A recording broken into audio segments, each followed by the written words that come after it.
ధనుర్మాసంలో నేడు 19వ రోజు.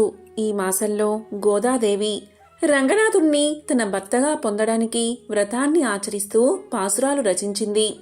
ఈ పాసురాలని తిరుప్పావై అంటారు. ఈరోజు తిరుప్పావై 19వ పాసురం.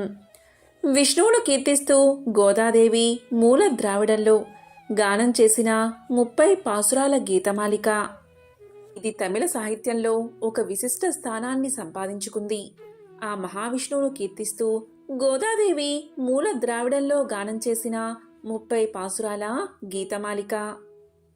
మొదటి 5 పాసురాలు ఉపోద్ఘాతం. తరువాతి 10 పాసురాల్లో గోదాదేవి చెల్లుతో కలిసి పూలను సేకరిస్తూ పల్లె వాతావరణాన్ని వర్ణించే అంశాలు ఉంటాయి.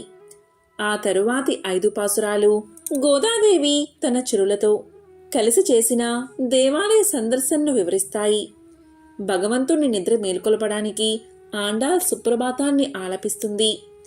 గోదాదేవి ఆమె చెలులు దేవాలయ పరిరక్షకుల్ని సమ్మతింపచేసి గుడిలోకి వెళ్లి శ్రీకృష్ణుడి తల్లిదండ్రుల్ని కీర్తిస్తూ బలరామకృష్ణులను మేల్కొల్పమంటూ వారిని వేడుకుంటారు.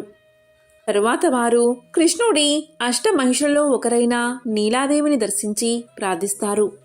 ఈరోజు ధనుర్మాసంలో 19వ రోజు. ఈరోజు పాసురం, దాని అర్థం తెలుసుకుందాం.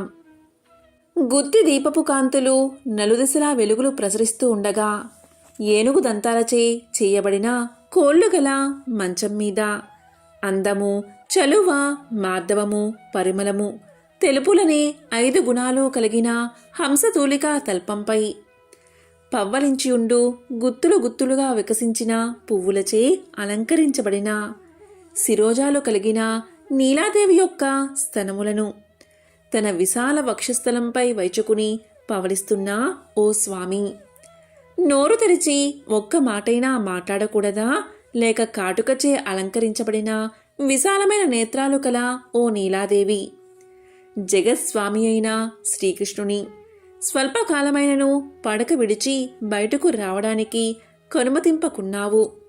క్షణమైనను శ్రీకృష్ణుని విశ్లేషమును సహింపజాలవే.